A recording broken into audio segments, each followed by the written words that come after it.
Hi friends, welcome to this week's video. In today's video, we're going to be talking about why I know that you already have what it takes to be great and your constant need for more training, preparation, experience, and education is just your very sexy, sophisticated way of sabotaging yourself from stepping up to play big so that you can go after your goals and your dreams and your aspirations. And we're going to talk about what is a mindset shift that you need to take in order to make the big leap forward. So are you ready to have this conversation? Okay, let's do it.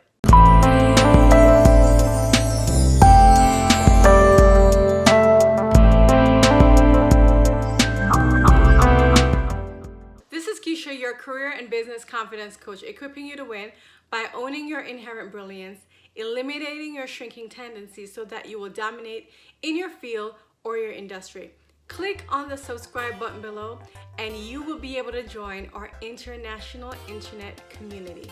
And stay to the end of this video and you will learn how you can attend my free masterclass that will be held on Thursday, April 16th, how to advance your career confidently. Okay, ladies, let's have this conversation. Did you know that according to the latest gender parity report, the study that was done by McKinsey and Company, as well as leanin.org, they say that only 21% of women occupy C-suite positions, which we already know. And if you're a woman of color, it's even worse. The numbers are more dire. It's like 4%. And we already know that there are systemic and cultural issues on reasons why women don't ascend in their career. And we're not going to talk about those because those things are out of our control as individual people. But what is within our control is whether or not we decide to put our name in the hat. What is within our control is if we decide to 100% go for that position that we want. What is within our control is how we decide to show up and ask for, demand what it is that we know is ours. And the reality is that a lot of times we shrink back from stepping up because we say, oh, I'm not ready. Oh, I need more training. Oh, I need more experience. And we don't actually want to say, I don't want to put myself out there because I'm afraid I will be laughed at. I will be criticized. I will be rejected. People are going to tell me I'm not ready. So before I get rejected, I reject myself. Before I get hurt, I don't put myself in the situation where my ego or I'm going to feel vulnerable and I'm going to get hurt. And so that is the challenge because we know we may face opposition.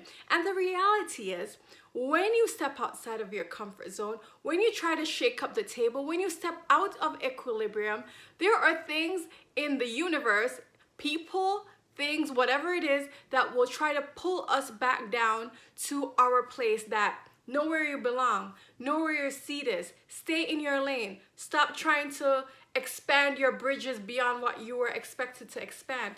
And so these are the real reasons we go into fight or flight mode because we're scared. We're scared of rejection, we're scared of criticism, and we are scared of failure. So let's be honest with ourselves. Honestly, this is not an attempt to shame you or to make you feel bad, because I will say that there are many new things that I try. And even when I was working in a full-time job in corporate, there are many times that I was scared and I also didn't put my name in the hat.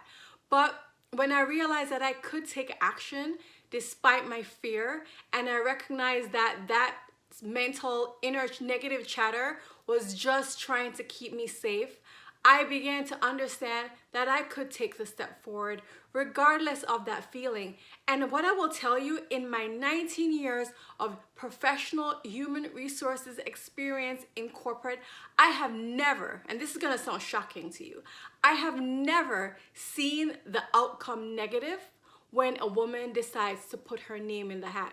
When all is said and done, it's always a positive outcome. And I'm going to explain to you why. Because yes, there may be criticism. Yes, people may ridicule you. Yes, you may feel rejected when you don't get the position. But at the end of the day, the outcome is always positive. Why? 3 reasons.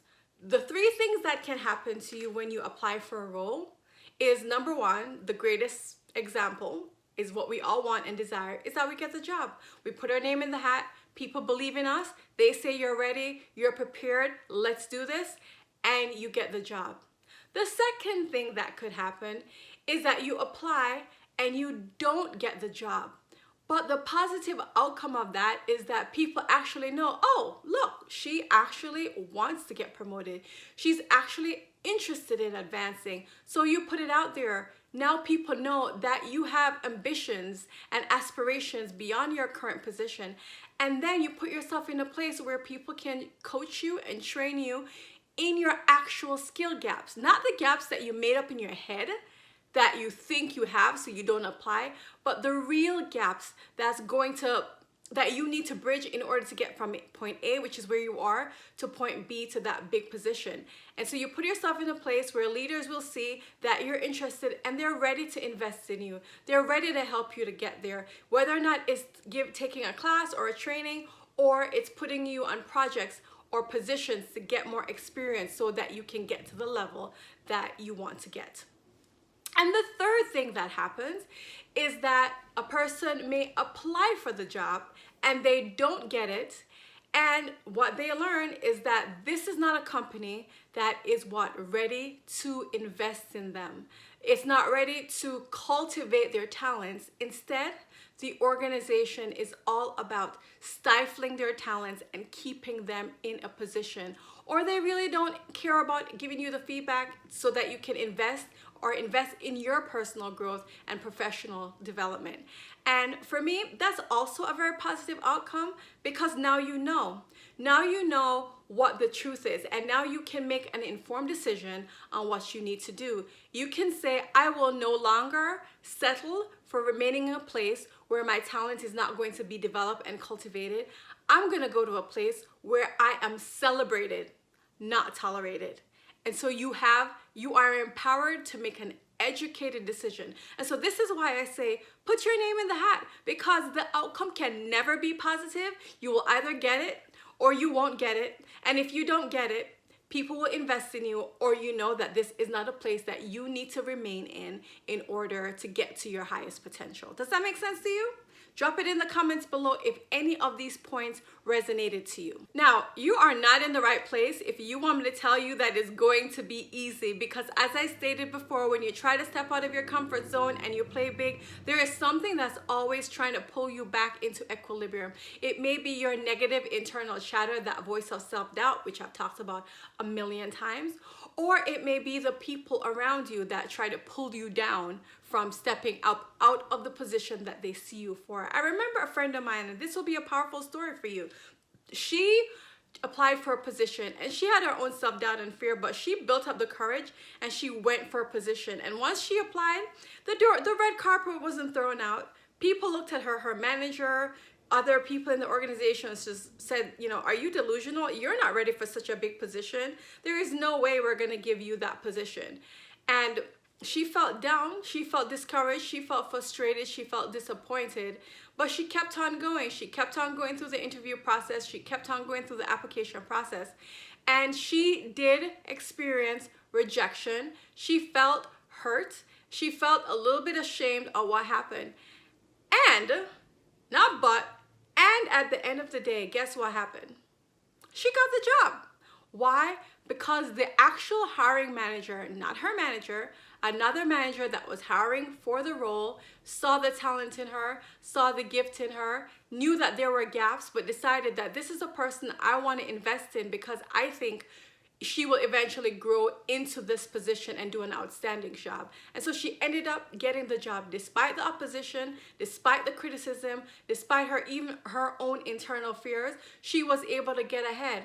And so if you want to be in a place where you're not going to risk anything, let me tell you, this is not the right place for you, because you're never going to grow if you don't risk. There is going to be bumps along the way. There's going to be challenges along the way. But as long as you commit to going forward no matter what, then you will get your breakthrough. You will get one of the outcomes that I talked about before. You see, we try to keep ourselves safe.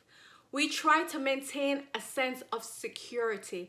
It is inherent in our human nature. That's how we are wired. But if it's one thing that we've learned through this COVID-19 situation, that no matter what you do, how prepared you are, safety is an illusion. Security is an illusion if it is something outside of yourself.